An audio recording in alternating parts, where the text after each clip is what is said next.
ರೈತನ ಗೋಳು ಕೇಳೋರು ಯಾರು ಎನ್ನುವ ಹಾಗಾಗಿದೆ. ಔಷಧಿಯಿಂದ ಉಳ್ಳಾಗಡ್ಡಿ ಬೆಳೆ ಸಂಪೂರ್ಣವಾಗಿ ನಾಶವಾಗಿವೆ.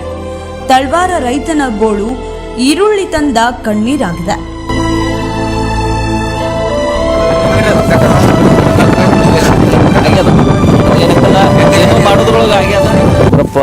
ಅಣ್ಣ ನಾಯ್ಕೋಳಿ ಅವರ ತೋಟದಲ್ಲಿ 4 ಎಕರೆ ಸಂಪೂರ್ಣ ಇವತ್ತು ಉಳ್ಳಾಗಡ್ಡೆ ಅಂತೆಲ್ಲ ನಾಶ ಆಗಿ ಹೋಗೈತಿ. ಮತ್ತು ಎಣ್ಣೆ ಹೊಡೆದಿಂದ ಈ ರೀತಿ ಎಲ್ಲ ನಾಶ ಆಗಿಬಿಟ್ಟದ. ಮತ್ತು ಅದು ಏನು ಮಳೆಯಿಂದ ಆಗ್ಯದೋ ಅದರಿಂದ ಆಗ್ಯದೋ ನಮಗೂ ಏನು ತಿಳಿಲಾರಂಗೆ ಏನಾಗ್ಯದಪ್ಪ ಅಂತಂದ್ರೆ ಒಬ್ಬ ರೈತಂದು ಬಡವಂದು ಭಾಳ ನಾಶ ಹಾಳಾಗ್ಯದ್ರಿ. ಈಗ ಬೀಜದೊಳಗೆ ಫಾಲ್ಟ್ ಆಯಿತು. ಇವ್ರನ್ನ ಸಂಬಂಧಪಟ್ಟಂತ ಏನು ಆರೋಪಿಗಳು ಅದಾರಲ್ಲ ಇವರೆಲ್ಲ ಬೀಜದ ಕಂಪನಿಯವರು ಇವ್ರನ್ನ ಹಿಡಿತಂದ್ರೆ ನಮ್ಮ ರೈತರಿಗೆ ಅಂತೆಲ್ಲ ನ್ಯಾಯ ಒದಗಿಸ್ಬೇಕಂತ ಹೇಳಿಸಿದ್ರೆ ನಾವು ಕರ್ನಾಟಕ ರಾಜ್ಯ ರೈತ ಸಂಘ ಹಾಗೂ ಹಸಿರು ಸೇನೆ ಈಗ ಏನು ಮಾಡಬೇಕು ಹ್ಯಾಂಗೆ ಮಾಡಬೇಕು ಅನ್ನೋದು ದೊಡ್ಡ ಪರಿಸ್ಥಿತಿ ಬಂದವ್ರಿ. ಈಗ ನಾವೊಂದೇ ನೋಡಪ್ಪ ದಮ್ಮಿಡಿ ಸರ್ಕಾರಕ್ಕೆ ತಿಳಿಸುನು ಏನ್ರಿ ಸ್ವಲ್ಪ ನಿನಗೆ ಮಾಡೋನು ಏನ್ರಿ ಮಾಡ್ಕೊಳಕ್ಕೆ ಹೋಗ್ಬೇಡ, ಇವನು ಮಾಡ್ಕೊಳಕ್ಕೆ ಹೋಗ್ಬೇಡ. ಯಾಕೆ ತಿಳ್ಕೊಂಡು ಅವಂಗ ನಾವು ವೈಯಕ್ತಿಕದಿಂದ ಸ್ವಂತ ಇದರಿಂದಾಗಿ ಹೋಗಿ ಅವ್ನ ಧೈರ್ಯ ನಾವು ತುಂಬಿದೆ ಅವನು ಇದ್ರಾಗ. ನಮಸ್ಕಾರ, FM ನ್ಯೂಸ್ಗೆ ಸ್ವಾಗತ. ನಾನು ಭಾರ್ಗವಿ. ಇದೀಗ ಬಂದ ನ್ಯೂಸ್ ಅಪ್ಡೇಟ್. ರೈತನ ಗೋಳು ಕೇಳೋರು ಯಾರು ಎನ್ನುವ ಹಾಗಾಗಿದೆ. ಔಷಧಿಯಿಂದ ಉಳ್ಳಾಗಡ್ಡಿ ಬೆಳೆ ಸಂಪೂರ್ಣವಾಗಿ ನಾಶವಾಗಿವೆ. ತಳವಾರ ರೈತನ ಗೋಳು ಈರುಳ್ಳಿ ತಂದ ಕಣ್ಣೀರಾಗಿದೆ. ವಿಜಯಪುರದ ಅಂಕಲ್ಗಿ ಗ್ರಾಮದ ಶ್ರೀಮತಿ ಶಾರವ್ವ ಗುರಪ್ಪ ತಳವಾರ್ ಇವರ 3.5 ಎಕರೆ ಜಮೀನಿನಲ್ಲಿ ಉಳ್ಳಾಗಡ್ಡಿ ಬೆಳೆ ಬಿತ್ತನೆ ಮಾಡಿದ್ದು, ಬೆಳೆ ಫಸಲಿಗೆ ಬರುವ ಹಂತದಲ್ಲಿ ರೋಗ ಬಂದಿರುವ ಕಾರಣದಿಂದ ಸಾ ಪೌಡರ್ 19 ಕರಿನ ಔಷಧಿಯನ್ನು ಮಿಶ್ರಣ ಮಾಡಿ ಸಿಂಪಡಿಸಿದ ನಂತರ 3 ದಿನಗಳ ನಂತರ ಉಳ್ಳಾಗಡ್ಡಿ ಬೆಳೆ ಸಂಪೂರ್ಣ ನಾಶವಾಗುತ್ತಿದೆ. ಆದ್ದರಿಂದ ಸಂಬಂಧಪಟ್ಟ ತೋಟಗಾರಿಕೆ ಇಲಾಖೆ ಅಧಿಕಾರಿಗಳು ಪರಿಶೀಲನೆ ಮಾಡಿ ಸೂಕ್ತ ಪರಿಹಾರ ಒದಗಿಸಿಕೊಡಬೇಕೆಂದು ರೈತ ತಳವಾರ್ ಕಣ್ಣೀರು ಹಾಕಿ ವಿನಂತಿಯನ್ನ ಮಾಡಿಕೊಂಡಿದ್ದಾರೆ. ಈ ಸಂದರ್ಭದಲ್ಲಿ ರೈತರು ಹಾಗೂ ರೈತ ಸಂಘಟನೆಯ ಪದಾಧಿಕಾರಿಗಳು ರೈತನಾದಂಥ ತಳವಾರ್ ಬೆಳೆ ನಾಶವಾಗಿದ್ದಕ್ಕಾಗಿ ಪರಿಹಾರಕ್ಕಾಗಿ ಸರ್ಕಾರಕ್ಕೆ ಆಗ್ರಹಿಸಿದರು. ಇವತ್ತಿನ ದಿವಸ ನಮ್ಮ ಗ್ರಾಮದ ರೈತರಾದಂಥ ಗುರಪ್ಪ ಅಣ್ಣ ನಾಯ್ಕೋಳಿ ಅವರ ತೋಟದಲ್ಲಿ 4 ಎಕರೆ ಸಂಪೂರ್ಣ ಇವತ್ತು ಉಳ್ಳಾಗಡ್ಡೆ ಅಂತೆಲ್ಲ ನಾಶ ಆಗಿ ಹೋಗೈತಿದ್ದು. ಈ ಉಳ್ಳಾಗಡ್ಡಿ ನಾಶ ಆಗಬೇಕಂತಂದ್ರೆ ಒಂದು 6 ದಿನ ಸತತವಾದ ಸುರಿದ ಮಳೆಯಿಂದ ಆಗಿದ್ದು ಅಥವಾ ಇವರು ಸಿಂಪರಣೆ ಮಾಡಿದಂಥ ಔಷಧದಿಂದ ಆಗೈತು, ಇವರು ಹೊಲದಲ್ಲಿ ಒಗಿಬೇಕಾಗದಂಥ ಗೊಬ್ಬರದಿಂದ ಆಗೈತು, ಅಥವಾ ಈರುಳ್ಳಿ ಬೀಜ ತಂದೀವಲ್ರಿ ಉಳ್ಳಾಗಡ್ಡಿ ಬೀಜ, ಆ ಬೀಜದೊಳಗೆ ಏನು ಫಾಲ್ಟ್ ಅದು ಗೊತ್ತಿಲ್ಲ. ಆದ್ರೆ ಈ ಉಳ್ಳಾಗಡ್ಡಿ ಏನಿದೆ 4 ಎಕರೆ ಸಂಪೂರ್ಣ ಆಗ್ಯದ. ಈ ಉಳ್ಳಾಗಡ್ಡಿ ಸಂಪೂರ್ಣ ನಾಶ ಆಗ್ಯದಪ್ಪ ಅಂತಂದ್ರೆ ಇದನ್ನು ಬೆಳೆಸಬೇಕಂತಂದ್ರೆ ಇವಾಗ ಫಸಲಿನ ಹಂತದಲ್ಲಿತ್ತು ಉಳ್ಳಾಗಡ್ಡಿ. ಇನ್ನೊಂದು 10-15 ದಿನದೊಳಗೆ ಅಂತಲ್ಲ ನಾವು ಫಸಲನ್ನು ನಾವು ಕಟಾವು ಮಾಡ್ಕೊತಿದ್ದೀವಿ. ಇವಾಗ ಉಳ್ಳಾಗಡ್ಡಿಯನ್ನು ನಾವು ಕಟಾವು ಮಾಡಿಕೊಂಡು ನಮಗೆ ಮಿನಿಮಮ್ ಒಂದು 500-600 ಚೀಲ ನಮ್ಮ ಉಳ್ಳಾಗಡ್ಡಿ ಬೆಳಿಬೇಕಾಗಿತ್ತು.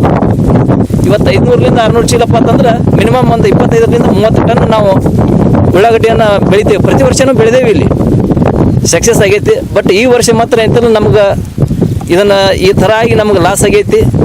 ಇದಕ್ಕೆ ಸಂಬಂಧಪಟ್ಟಂಥ ಅಧಿಕಾರಿಗಳು ಮತ್ತು ಏನಿತ್ತಲ್ಲ ಸರ್ಕಾರ ಇದರ ಕಡೆ ಸ್ವಲ್ಪ ಎಚ್ಚೆತ್ತುಕೊಂಡು ಬಂದು ಇದರ ಬಗ್ಗೆ ತನಿಖೆಯನ್ನು ಮಾಡಿ ಇದನ್ನು ಯಾವ ರೀತಿ ಆಗೈತಿ, ಏನು ಮಳೆಯಿಂದ ಆಗಿತ್ತು, ಏನಿತ್ತಲ್ಲ ಔಷಧಿಯಿಂದ ಆಗಿತ್ತು, ಏನು ಫರ್ಟಿಲೈಸರ್ ಗೊಬ್ಬರದಿಂದ ಆಗೈತು, ಅಥವಾ ಈರುಳ್ಳಿ ಬೀಜದೊಳಗೆ ಫಾಲ್ಟ್ ಆಯಿತು, ಇವ್ರನ್ನ ಸಂಬಂಧಪಟ್ಟಂಥ ಏನು ಆರೋಪಿಗಳು ಅದಾರಲ್ಲ ಇವರೆಲ್ಲ ಬೀಜದ ಕಂಪನಿಯವರು ಇವ್ರನ್ನ ಹಿಡಿತಂದ್ರೆ ನಮ್ಮ ರೈತರಿಗೆ ನ್ಯಾಯ ಒದಗಿಸ್ಬೇಕಂತ ಹೇಳಿಸಿದ್ರೆ ನಾವು ಕರ್ನಾಟಕ ರಾಜ್ಯ ರೈತ ಸಂಘ ಹಾಗೂ ಹಸಿರು ಸೇನೆಯ ತಾಲೂಕು ಸಂಚಾಲಕನಾಗಿ ನಾನು ಆಗ್ರಹಿಸುತ್ತೇನೆ. ಮತ್ತು ಮುಂದಿನ ದಿನಮಾನದೊಳಗೆ ಇದನ್ನು ಅವರು ಇವಾಗ ನಾವು ತೋಟಗಾರಿಕೆ ಇಲಾಖೆಯವರಿಗೂ ಕೊಟ್ಟೇವ್ರಿ, ಮತ್ತು ತಹಶೀಲ್ದಾರರ ಗಮನಕ್ಕೂ ಕೊಟ್ಟೇವ್ರಿ. ತಹಶೀಲ್ದಾರರ ಗಮನಕ್ಕೂ ಹೋಗೈತ್ರಿ. ಇವಾಗ ತಹಶೀಲ್ದಾರವರು ಹೇಳ್ತಾರೆ ಅವರು ಜೋಗದ ಇದು ಇರ್ಬೇಕಂತ ಜಮೀನು, ಅಲ್ಲಿ ನೀರು ನಿಂದಿರಬೇಕು ಅಥವಾ ಹಳ್ಳ ಇರಬೇಕು ಮತ್ತು ಬಳಿ ಇರಬೇಕು, ಕೆರೆ ಇರಬೇಕು, ಈ ಥರ ಅವರು ಮಾತನಾಡ್ತಾರೆ. ಅಂದ್ರೆ ಈ ಪ್ರಕರಣ ಇಲ್ಲಿಗೆ ಬಿಟ್ಟು ಬಿಡಬೇಕು ಅಂತ ಹೇಳಿಸಿದ್ರೆ ಅವರು ಇವಾಗ ಇನ್ನ ಅಲ್ಲಿ ನಾವು ಹೋಗೇ ಇಲ್ಲ, ಅವರು ಆ ವಿಚಾರದಲ್ಲಿ ಅದಾರ. ಬಟ್ ನಾನೇನಂತೀನಿ, ಜೋಗ ಇದ್ದಂಥ ಜಮೀನದೊಳಗೆ ನೀರು ಇರ್ತದಂತಲ್ಲ. ಯಾಕಂತಂದ್ರೆ ಸತತವಾಗಿ 6 ದಿನ ಮಳೆ ಸುರಿದಿರುವಂಥದ್ದು ಬಿಜಾಪುರ ಜಿಲ್ಲೆಗೆ ಪ್ರತಿಯೊಬ್ಬ ಜನಸಾಮಾನ್ಯರಿಗೆ ಗೊತ್ತದ. ಆ ಮಳೆಯಿಂದಾಗಿ ಈ ಬೆಳೆ ನಾಶ ಆಗ್ಯದ ಅಂತ ಹೇಳಿಸಿದ್ರೆ ನಾನು ಮನಗಂಡು ನಾನು ಮಾತನಾಡಕತ್ತೀನಿ. ಇದಕ್ಕಂತೂ ಸರಿಯಾಗಿ ಅಧಿಕಾರಿಗಳು ಸ್ಪಂದಿಸಿ ಮಾನ್ಯ ನಮ್ಮ ತಾಲೂಕಾ ದಂಡಾಧಿಕಾರಿಗಳು ಸ್ವಲ್ಪ ಬಂದು ಇದರ ಬಗ್ಗೆ ಅಧ್ಯಯನ ಮಾಡಿ ಅವರಿಗೆ ಸರಿಯಾದ ಸೂಕ್ತ ಪರಿಹಾರ ಒದಗಿಸ್ಬೇಕಂತ ತಿಳಿಸಿದ್ರೆ ನಾನು ಅವರಲ್ಲಿ ಅಂತಲ್ಲ ಮನವಿ ಮಾಡ್ತೀನಿ. ನನ್ನ ಹೆಸರು ರಾಜೇಶ ನದಾಪ್ ಅಂತೇಳಿ, ಕರ್ನಾಟಕ ರಾಜ್ಯ ರೈತ ಸಂಘ ಹಾಗೂ ಹಸಿರು ಸೇನೆಯ ತಾಲೂಕು ಸಂಚಾಲಕ. ಈಗ ನೋಡ್ರಿ 4 ಎಕರೆ ಹೊಲ ನಮ್ಮ ಪಕ್ಕದಲ್ಲಿ ಹೊಲ ಅದ್ರಿ ಇದು ಹಾಕಿದ್ದು. ಇದಕ್ಕೆ ಕಮ್ಮಿ ಅಂದ್ರೆ ಒಂದು 2 ಲಕ್ಷ ಇರೋದ್ರಿಂದ ಮ್ಯಾಗ ಖರ್ಚಾಗ್ಯಾರ. ಇದಕ್ಕೆ 2-3 ತನ ಆಗಿರ್ಬೋದು ರೀ ಇದು ಖರ್ಚು. ಇದಕ್ಕೆ ಹಾಕ್ಬೇಕಾರೇನು ಲೆಕ್ಕನೇ ಇಲ್ರಿ. ಇದಕ್ಕೆ ಬೆಳೆ ಈ ಪ್ರಕಾರ ಆಗ್ಬೇಕಪ್ಪ ಅಂತಂದ್ರೆ ಇನ್ನು ಗೊಬ್ಬರ ಬೀಜ ಏನು ಎಣ್ಣೆ ಗೊತ್ತಿಲ್ಲ. 4 ಎಕರೆ ಜಮೀನು ಆದ್ರಿ ಇದು. ಅವಂಗ ಕಡಿಮೆ ಪತ್ತಂದ್ರೂ ಕಡಿಮೆ ಪ್ರಮಾಣದಾಗ ಖರ್ಚಪ್ಪ ಅಂತಂದ್ರು 2 ಲಕ್ಷ 3 ಲಕ್ಷ ತನಕ ಖರ್ಚು ಆಗ್ಬೋದು. ಈ ಥರ ಉಳ್ಳಾಗಡ್ಡಿ ಅವ ರೈತ ಒಬ್ಬ ಬಾಜುದವ ನಮ್ಮ ಹೊಲ ಮಗ್ಗಲ್ಕೆ ಪಕ್ಕ ಒಂದ್ರಿ ತೊಗೊಂಡು ಬಂದಾನ. ಮತ್ತು ಮೇಲಾಗಿ ಈಗ ಅಧಿಕಾರಿಗಳಿಗೆ ಏನು ತಿಳಿಸ್ಬೇಕಪ್ಪ ಅಂತಂದ್ರೆ ಈಗ ರೈತನ ಸಂಘಟನೆ ಮಾಡಬೇಕು, ನೋಡಬೇಕು ಅಧಿಕಾರದಿಂದ ಅಂತೇಳಿ ಏನಾದ್ರಿಂದ ನಾವು ಅವ್ರಿಗೆ ಕೇಳ್ತೇವೆ. ಈಗ ಏನಾಗಿದೆ ಇವತ್ತು ಏನಾಗ್ಯದಪ್ಪ ಅಂತಂದ್ರೆ ಒಬ್ಬ ರೈತಂದು ಬಡವಂದು ಭಾಳ ನಾಶ ಹಾಳಾಗ್ಯದ್ರಿ. ಈಗ ಏನು ಹಾಳಾಗ್ಯದಪ್ಪ ಅಂತಂದ್ರೆ ಈಗ ಉಳ್ಳಾಗಡ್ಡಿ ಈರುಳ್ಳಿ ಇದು ಭಾಳ ನಾಶ ಹಾಳಾಗ್ಯದಪ್ಪ ಅಂತಂದ್ರೆ ಇಲ್ಲೂ ರೋಡ ಪಕ್ಕದಲ್ಲಿ ಹೊಲ ಅದ್ರಿ. ಮತ್ತು ಸಾಯಂಕಾಲ 5 ಗಂಟೆಯಿಂದ 3 ಬ್ಯಾರಲ್ ನೀರು ತುಂಬಿ ಇಟ್ಟು ಹೋಗಿದ್ರು. ಮತ್ತು ಮುಂಜಾನೆ ಬಂದು ಎಣ್ಣೆ ಹೊಡೆದಾರ. ಮತ್ತು ಅದು ಏನು ರಾತ್ರಿ ಏನಾಗ್ಯದ ಗೊತ್ತಿಲ್ಲ ರೀ ಅದ್ರಾಗ. ಮತ್ತು ತಂದಕ್ಕೆ ಇಲ್ಲಿ ಎಣ್ಣೆ ಹೊಡೆದಾರ, ಮುಂಜಾನೆ ಬರೋಣ ಎಣ್ಣೆ ಹೊಡೆದಾರ ಅವರು. ಏನು ಅದರದಿಂದ ಆಗ್ಯದೋ ಏನು ಗೊಬ್ಬರದಿಂದ ಆಗ್ಯದೋ ಎದರದಿಂದ ಆಗ್ಯದೋ ಗೊತ್ತಿಲ್ಲ ರೀ. ಮ್ಯಾಗ ಪರಮಾತ್ಮೆ ಗೊತ್ತದು. ಈಗ ಯಾರ ಮ್ಯಾಗೂ ನಮಗೂ ಸಂಶಯ ಇಲ್ಲ, ಏನಾಗ್ಯದ ಗೊತ್ತಿಲ್ಲ. ಮ್ಯಾಗ ಪರಮಾತ್ಮ ಗೊತ್ತಾ. ಮತ್ತು ಮೇಲಾಗಿ ಈಗ ಎಣ್ಣೆ ಹೊಡಿ ಮುಂದೆ ಸತತ 6 ದಿನಗಟ್ಟಲೆ ಮಳೆ ಒಟ್ಟೆ ಬೆಳೆಯಲಿಲ್ಲ ರೀ. ಏಕಟ್ಟೆ 17 ಮಳೆ ಹತ್ತಿತ್ತು. 10 ದಿನದಾಗಿ ಮುಂದೆ ಮಳೆ ಏಕಟ್ಟೆ 4 ದಿನ ಹತ್ತಿತ್ತು. ಬಂದು ನೋಡಿದೆ ಉಳ್ಳಾಗಡ್ಡಿ ಇದು ಹೆಂಗೆ ಆಗ್ಯದಪ್ಪ ಅಂತ ನಾ ಅಂದೆ ಅನ್ನೋದಾಗ 4 ಏಕಟ್ಟೆ 17 ಮಳೆಗಾಗಿ ಈ ಪರಿಸ್ಥಿತಿ ಆಗಿಬಿಟ್ಟ ರೈತಂದು.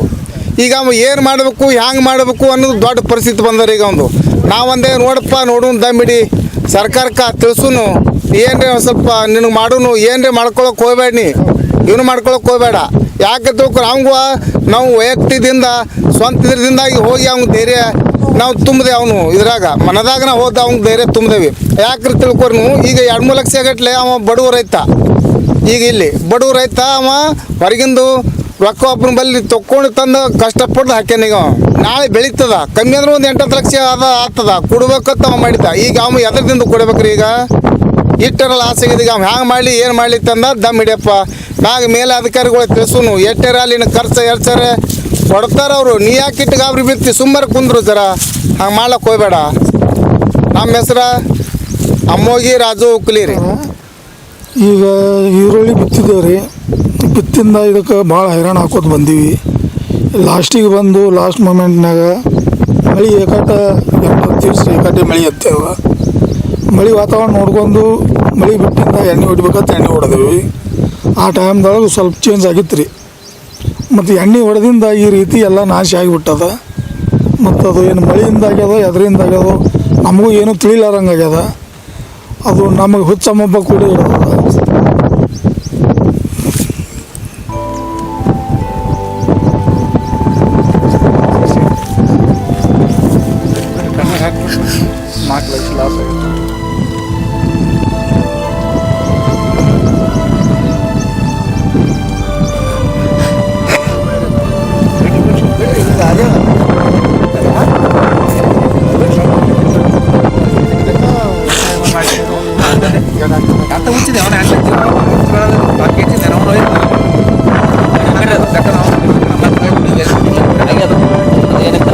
ಏನೋ ಮಾಡೋದ್ರೊಳಗೆ ಆಗ್ಯದ.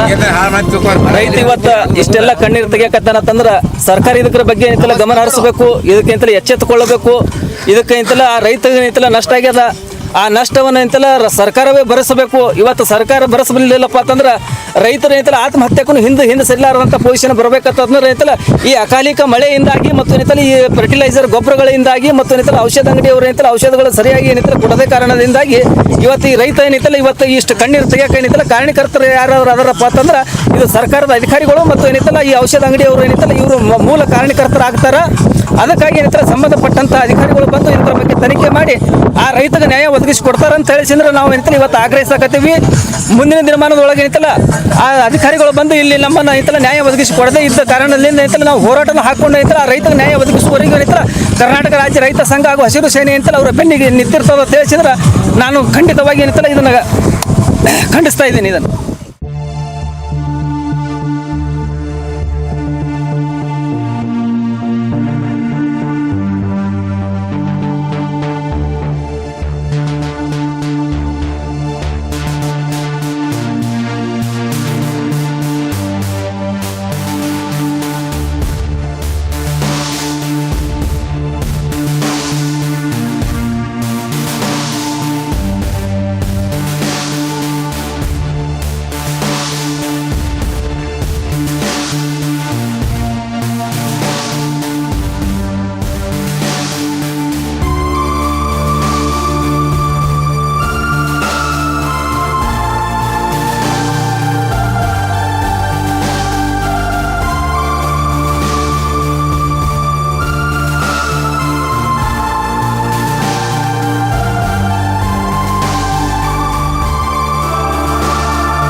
ಹಜರತ್ ಖಾನ್ ಬಾಬಾ ತಂತ್ರ ಮಂತ್ರದ ಪ್ರಸಿದ್ಧಿ ಪಡೆದ ಮಹಾಗುರುಗಳು.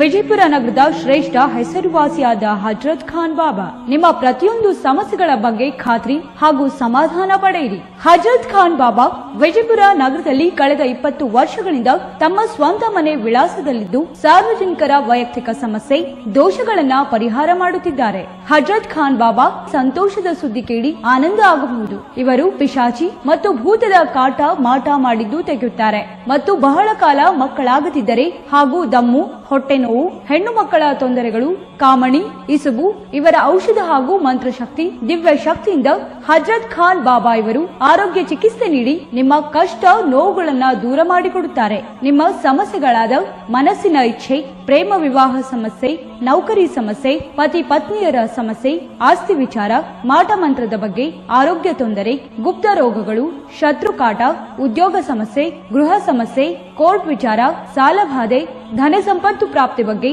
ಸಂತಾನ ಪ್ರಾಪ್ತಿ ಬಗ್ಗೆ, ರೋಗಿಗೆ ಔಷಧ ನಾಟುವ ಬಗ್ಗೆ, ವಿವಾಹ ಸಮಸ್ಯೆ, ವಿದ್ಯೆ ಸೇರಿದಂತೆ ಈ ಎಲ್ಲಾ ಪ್ರತಿಯೊಂದು A to Z ಸಮಸ್ಯೆಗಳ ಬಗ್ಗೆ ಖಾತ್ರಿ ಹಾಗೂ ಸಮಾಧಾನ ಪಡೆಯಿರಿ. ಹಜರತ್ ಖಾನ್ ಬಾಬಾ ಕಳೆದ 2 ದಶಕಗಳಿಂದ ತಮ್ಮ ಸ್ವಂತ ಮನೆ ವಿಳಾಸದಲ್ಲಿದ್ದು ಸಾರ್ವಜನಿಕರ ವೈಯಕ್ತಿಕ ಸಮಸ್ಯೆ ದೋಷಗಳನ್ನ ಪರಿಹಾರ ಮಾಡುತ್ತಿದ್ದಾರೆ.